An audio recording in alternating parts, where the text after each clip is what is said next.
naging bahagi na ng pop culture. Lubos itong tinangkilik ng mga Pilipino at naging simbolo ng street food culture.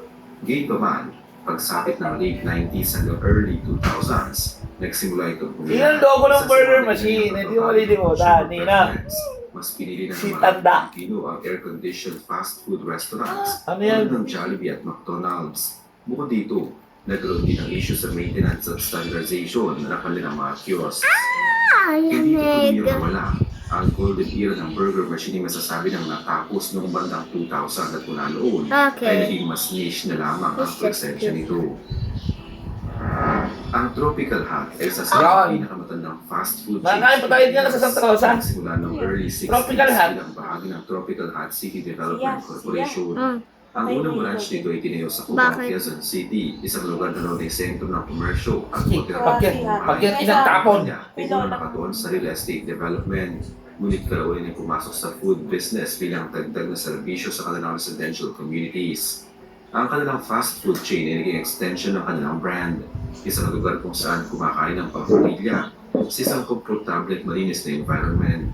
Sumikat ang Tropical Hut noong 70s hanggang 80s kung saan ito ay naging paboritong kainan ng middle-class families. Kilala ito sa kanilang classic Filipino-style burgers. Lalo ba sila Sandwiches, sayang na pati to? na rin sa kanilang breakfast meals. Ang presyo noon ay nasa 20 hanggang 40 pesos lamang na abot kaya para sa maraming Sayang na!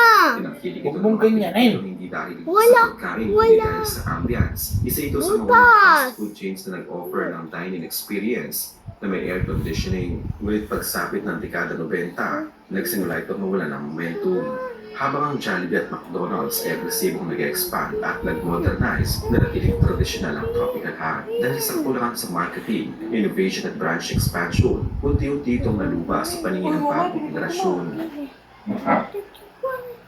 Nasa 20 hanggang 50 pesos lamang. Sumikat ito sa laban ng komunidad dahil sa kakulangan ng kompetisyon sa rehiyon noong panahon yun. Tinangkilik ito ng mga simplano at naging popular sa Visayas, ngunit hindi ito nakapag-expand ng malawakan sa Luzon. Isa sa mga dahilan ay ang focus ng kumpanya sa kanilang sport business, motorcycles at transportation. Dahil sa kulangan sa expansion at strategic focus, unti-unting humina ang operasyon nito at tuluyang nawala noong mga dekada 90. Ang A&W ay isang American fast food chain na unang pumasok sa Pilipinas noong 60s sa pamamagitan ng franchise agreement sa lokal na A&W operators. Ito ang ba? isa sa mga unang western fast food brands. A&W. A&W. Yan o. Oo, Nihahain sa malamig na frosted mug. O dito, nag-offer din Ayan, sila ng ah. hotdogs, burgers at fries. HR Noong naman 1980s hanggang 1990s, ang presyo ng kanilang pagkain ay nasa 20 hanggang 60 piso lamang na medyo mas mataas kumpara sa lokal na chains. Kaya target nito ang middle hanggang upper class consumers. Sumikat ang A&W bilang isang American dining experience. Ngunit nahirapan ito makipagsabayan sa mas agresibong expansion ng McDonald's at Jollibee. Dahil sa pagbabago ng consumer preferences at mataas na operational costs, unti-unti itong nagsara ng branches hanggang sa tuluyang mawala sa Pilipinas noong Ayun ba, ayun yung 2004. A&W, ayun yung... Ang Tita Fritas Chicken ay isang lokal na fried chicken chain na sumikat noong 80s hanggang 90s sa Metro Manila. Ito ay tinatag ng mga Filipino entrepreneurs na naghangad ng makipagkompetensya sa mga international brands sa pamamagitan ng mga lutong bahay na lasa.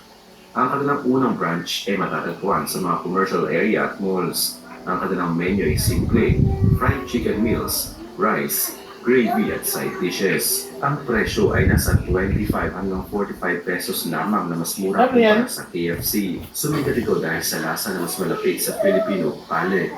Hindi masyadong westernized, tinangkilik ito ng masa, lalo na ng mga pamilya na naghahanap ng mas murang alternatibo.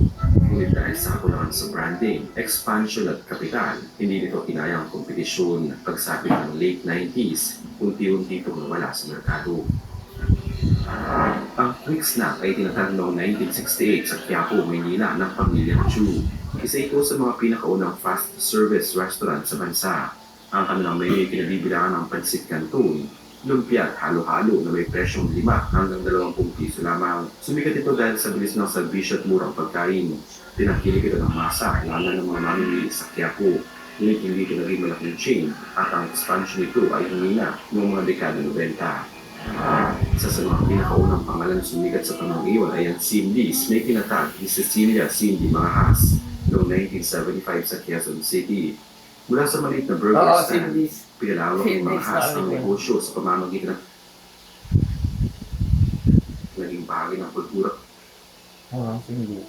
Ang Cindy's ay nagsara noong 1997 at mula noon, tuluyan nang nawala ang pangalan sa fast food landscape ng bansa. Kasabay dito, lumitaw ang Plicos, isang lokal na hamburger chain na unang Ano nagawa yan? sa Maynila noong 1978 sa pangunguna Total 1978.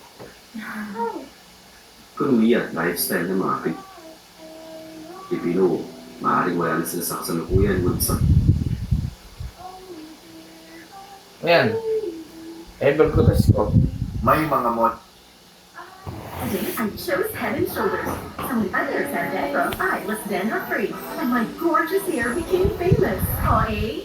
Maybe. With best ever Head and Shoulders, my chance. Up to 100% dandruff-free hair. Make every day a Head and Shoulders day.